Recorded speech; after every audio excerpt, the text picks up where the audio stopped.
Vernacular press act मेरे channel की दूसरी वीडियो है ये। 1878 भारतीय असंतोष को दबाने के लिए आयरलैंड के दमन अधिनियम की तर्ज पर लॉर्ड लीटन द्वारा वर्नाक्यूलर प्रेस एक्ट 1878 पारित किया गया। इस अधिनियम के प्रमुख प्रावधान निम्नलिखित थे।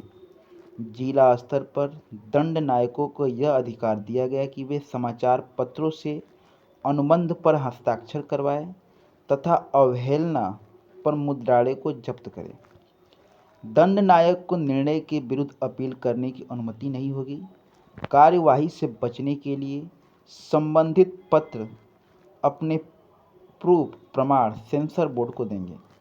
वर्नाक्यूलर प्रेस एक्ट में देसी समाचार पत्रों तथा विदेशी समाचार पत्रों में विभेद किया गया था। वर्नाक्यूलर प्रेस एक्ट को मुंह बंद करने वाला अधिनियम कहा गया। इस अधिनियम के परिणाम स्वरूप सोम प्रकाश बंद हो गया तथा अमृत बाजार पत्रिका रातों रात अंग्रेजी में छपने लगी थी।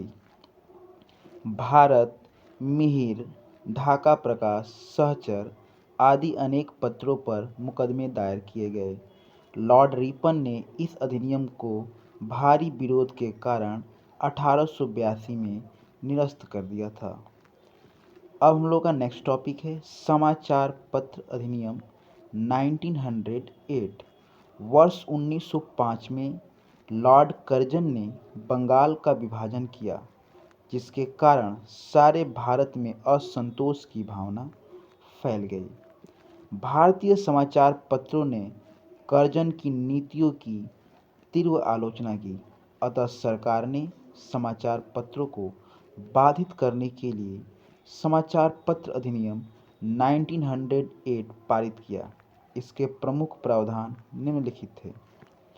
आपत्तिजनक सामग्री प्रकाशित करने पर संपत्ति एवं मुद्रालय को जब्त किया जा सकता था। स्थानीय सरकार मुद्रक अथवा प्रकाशक की अनुमति को रद्द कर सकती थी।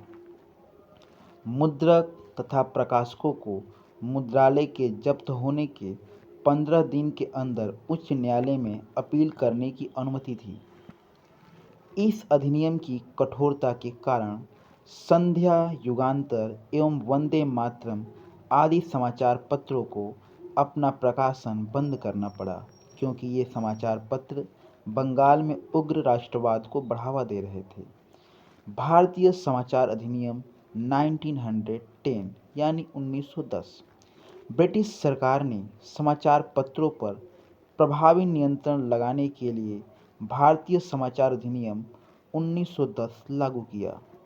इस अधिनियम में समाचार पत्र के प्रकाशकों से पंजीकरण जमानत ₹500 से लेकर ₹2000 अधिकतम निर्धारित की गई। सरकार को जमानत जब्त करने, पंजीकरण रद्द करने का अधिकार दिया गया। पुनः पंजीकरण राशि कम से कम ₹1000 तथा अधिकतम राशि 10,000 निर्धारित की गई तथा पुनः आपत्तिजनक सामग्री छापने पर मुद्रालय को जब्त करने का अधिकार दिया गया। प्रकाशकों को 2 माह के अंदर उच्च न्यायालय में अपील करने का अधिकार दिया गया।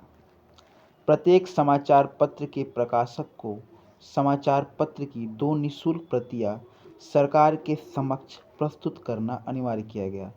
इस अधिनियम ने भारतीय समाचार पत्रों पर कारगर प्रतिबंध लगाए।